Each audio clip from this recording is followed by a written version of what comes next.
자, 여러분 교재 116페이지입니다.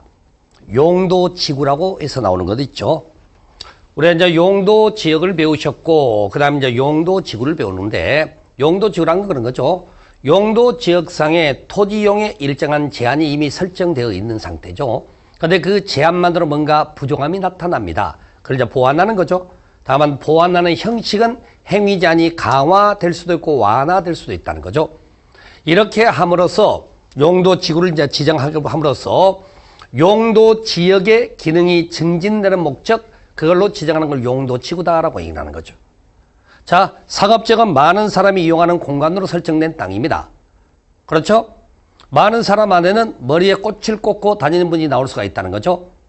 그러면 거기 화재 위험성이 높기 때문에 어떡하죠? 거기에 방화지구를 지정하게 되면은 건물이 지어질 때 화재에 대한 대비책이 갖춰진 건물이 지어짐으로써 안심하고 출입할 수 있지 않습니까? 그런 의도에서 이제 용도지구라는 게 있구나, 그렇게 표현하게 되는 거죠. 그래서 이렇게 용도지구는 중복지정이 인정되는 개념이죠. 중복지정이 인정된다고 말씀드리고요. 그 다음에 이제 용도지구는, 자 봅시다. 용도지역상의 기본적인 평면적 규제가 있다는 거죠. 즉 토지를 중심으로 하는 규제를 이해하는 겁니다. 그러면서 주로 이제 포지티브 규제의 형태로 나타날 텐데, 용도지구는 용도지역상의 기본적 규제는 보충적 규제의 역할을 하고, 그 다음에 여기는 입체적 규제가 되는 거죠. 건축물 중심으로 하는 규제가 된다, 그렇게 하는 겁니다. 그리고 나서 이제 할 수 있는 것들은 용도지역에서 확인하시라고 그랬습니다. 그래서 이제 그 한도 안에서 해서는 안 되는 것, 즉 네거티브 규제가 용도지구 규제라는 거죠. 해서는 안 되는 게 규정이 돼 있다는 거죠. 그 다음에 용도적 행위자는 우리가 대통령령에서 직접 제안을 하기 때문에 그 내용을 배우시지만, 용도지구 제안은 도시계획 조례에서 정하는 겁니다. 조례에서 정하기 때문에 그 내용을 따로 배우는 게 아니고 어디에 규정되어 있느냐만을 배운다, 그렇게 한번 다시 말씀드리고요. 자, 보시게 되면은 21개의 용도지역이 있다면 26개의 용도지구라는 게 있습니다. 그러면서 용도지구는 용도지역의 기능을 증진시킬 목적으로 용도지구를 지정한다라고 표현하게 되는 거죠. 그러면서 용도지구상에서 우리가 배우는 것은 일단 세 가지 형식을 좀 이해를 하시라는 겁니다. 일단은 이제 분류관계, 그 다음에 각각의 지정의 목적, 그 다음에 행위 제한을 배우시게 되는데, 여러분들 용도지역도 실은 이렇게 똑같이 배웠어요. 21개의 용도지역 세분되는 거, 각각의 지정의 목적, 행위 제한 똑같이 배웠다고. 근데 왜 그럼 제가 여기서는 이걸 써놓고 설명을 드리느냐? 자, 용도지구는요, 분류관계와 지정의 목적이 하나의 형식. 하나로 공부하시라는 얘기예요. 용도지구 명칭과 지정의 목적이 같은 단어가 나열되어 있기 때문에 분류관계만 정확히 알아도 지정의 목적은 그냥 같이 해결해 볼 수가 있다는 겁니다. 이걸 같이 할 수 있기 때문에 제가 이걸 특징을 이렇게 표현해 드렸고요. 자, 그 다음 보세요. 용도적 행위자는 대통령령에서 직접 규정을 두고 있다 그러죠. 근데 용도지구 행위자는 어디 있습니까? 조례가 있다니까. 조례는 내용을 배우는 건 아니지 않습니까? 어디에 규정되어 있느냐까지밖에 시험을 낼 수 없다는 거죠. 용도지구라는 것은 이렇게 구성되어 있구나라고 하는 거지. 그럼 용도지구를 공부할 때는 분류관계를 아는 게 먼저 중요하다는 얘기야, 분류관계를. 그러면 그만큼 공부가 수월해지는 거니까. 그래서 여러분 혹시나 그 강의 노트 가지신 분들은요, 강의 노트 221페이지 240번과 241번을 같이 보셔야 됩니다. 240번, 241번을 같이 보면서 설명 좀 들어보시기 바랍니다. 자, 용도지구는 일단 법률상이 10개로 구성되어 있습니다. 우스갯소리로 이거 막 10개인지 세보는 분이 있어. 확인하지 마세요. 10개 정확히 맞습니다. 자, 이렇게 해서 10개가 있고, 그 10개가 241번 자료 보세요. 뭐라고 되어 있는지. 경관지구, 미관지구, 고도 방화, 방제지구, 보존지구, 시설보호지구, 취락지구, 개발진흥지구, 특정용도 제한지구에서 10개가 있더란 얘기죠.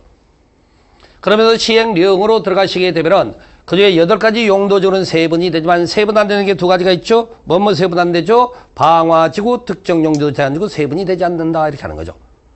이런 형태로서 이제 도합 26개의 용도지구가 이렇게 이제 만들어지는 겁니다. 이 과정에서 조례에서는 필요하다면 3가지 용도지구는 세분이 또 된다는 거죠. 여러분 거기 241번 자료 보면 오른쪽에 조례라는 단어 보이죠? 거기입니다. 경관지구, 미관지구, 특정용도 제한지구는 조례에서 세분이 된다더라, 이렇게 하는 거죠. 그러고 나서 또 보시게 되면은, 자, 법령상의 26개의 용도지구 말고도 조례에서는 새로운 용도지구로 또 신설도 할 수가 있다는 거야, 신설도. 필요하면 또 만들 수도 있더라 이렇게 한다는 거지. 이게 용도지구 구성관계를 먼저 이걸 틀을 딱 잡으시라는 얘기입니다. 틀을. 이게 용도지구에 관한 내용이니까. 자, 그럼 들어가겠습니다. 일단 기본 분류로 경관, 미관, 고도, 방화, 방제, 보존지구, 시설보호지구, 취락지구, 개발진흥지구, 특정용도 제한지구 10가지가 있고요. 세분되는 것, 경관에서의 자연경관, 수변경관, 시가지 경관, 미관지구, 중심지 미관, 역사문화 미관, 일반 미관지구, 고도지구, 최고, 최저 고도지구, 방화지구 세분 없고요. 방제지구, 시가지 방제, 자연 방제, 보존지구, 역사문화 환경 보존, 중요시설물은 생태계 보존지구, 시설보호지구 4개, 학교, 공용, 항만, 공항 이렇게 4가지가 있고요. 취락지구 2개, 자연 취락, 집단 취락, 개발진흥지구, 주거개발, 산업유통, 관광유형개발의 복합개발진흥지구, 특정개발진흥지구 5개가 있고 특정용도 제한지구 3분이 없고 그 다음에 이 중에서 경관지구, 미관지구, 특정용도 제한지구는 조례에서 3분 한다고 되어 있고 이런 식으로 해서 일단 분류관계를 더 먼저 정하면 되는 거예요. 그 다음에 여러분들 앞에서 보셨듯이 용도지구라는 것은요. 지역상의 제한이 있는데 그 지역상의 제한만으로 부족함이 있어 보완한다고 그랬어. 근데 보완하는 행위제한의 형식이 행위제한이 강화될 수도 있고 완화될 수가 있다고요. 그런데 자 보세요. 상업지역이란 용도지역의 방화지구가 지정이 되면은 건물을 지을 때 나무 판자떼기로 짓는 거 아닙니다. 화재에 대한 대비책을 갖춰서 짓겠다. 화재에 대한 대비책을 갖춘 건물만 짓는 거예요. 그러면 이게 제한이 강화된 걸까요? 완화된 걸까요? 강화된 거지. 화재에 대한 대비책이 갖춘 건물만 짓는 것은. 그 다음에 최저 고도지구 지정되면 일정 높이 미달하는 건물을 못 지어요. 그 이상의 높이에 해당되는 건물을 짓는다고. 그러면 강화되는 게 완화되는 게요. 강화된다고 그래야지. 내 땅에 1층을 짓도 2층을 짓도 내 맘인데 말이야. 일정 높이 이상만 반드시 지으라고 하니까 강화되는 거지. 자, 그래서 용도지구는 용도지역상의 제한을 보다 강화하는 형태로 나타나 행위 제한이. 그런데 여기 보세요. 취락지구와 개발진흥지구에 한해서만큼은 제한이 완화가 됩니다. 얘는 뭔가 좀 더 새로운 걸 할 수 있도록 풀어주겠다는 거예요. 그래서 나머지 용도지구들은 전부 다 강화된다고 하세요. 강화되는데 여기 2가지에 한해서만큼은 완화적 특성을 가지고 있구나. 그렇게 내용을 잡으셔야지. 바로 이런 것들이 일단은 이제 용도지구 분류에 대한 내용을 먼저 말씀을 드렸고요. 그 다음에 용도지구 신설도 가능하다면서요. 바로 그 신설에 관한 내용을 여러분이 보시게 되는 건데, 자, 여러분 교재상으로 보시게 되면 해당되는 페이지가 119페이지. 기본서 119페이지 보면은 용도지구 세분 신설이라고 되어서 나오는 거죠. 거기 세분 들어가고 좀 전에 보셨듯이 경관, 미관지구 추가 세분하고 특정 용도 제한지구 세분 지정할 수 있다라고 되어 있다는 거죠. 그리고 그 밑에 신설에 관한 것들이 있는데 신설에서는 이제 그 신설에 따른 기준이 있거든요. 그걸 좀 살펴봅시다. 간단하게. 자, 이제 조례로서 용도지구가 신설의 근거가 되는 거지. 그리고 만드는 절차는 관리계획 절차지 당연히. 용도적 지정하거나 변경할 때 용도지역, 용도적 지정 변경도 관리계획으로 한다면서요. 절차는 관리계획 절차에 따른다 그 말인 거죠. 그래서 기준이 3가지예요. 용도지구를 신설한다 하더라도 신설하게 되면은 기존의 지역지구 구역만으로 효율적인 토지용을 달성한 부득이한 사유가 있을 때만 하는 거예요. 2번째로 자 이렇게 신설된 용도지구 안에서 행위제한을 한다 하더라도 지구 지정 목적 달성에 필요한 최소한도로만 제한하라는 거죠. 왜? 조례상으로 제한하는 거기 때문에.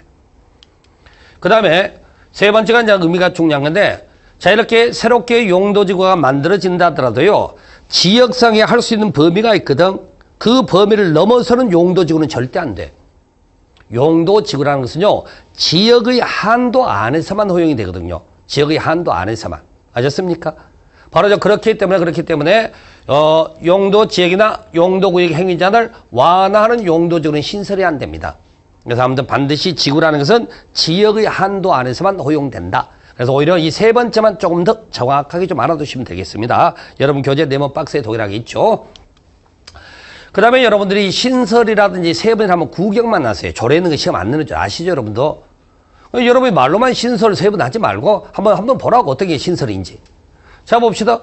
우리가 용도지구 26개가 있었는데 이런 건 없었어. 서울특별시 같으면 문화지구, 보행우선지구, 사적건축물 보호전지구 이런 게 있는데. 자, 경상남도 김해시를 봐보니까요. 주거환경보호, 농수산업지구, 문화지구, 보행우선지구 이런 게 조례에서 신설하는 거야, 신설을. 또 뭘래요? 우리가 세분도 된다고 그래서 경관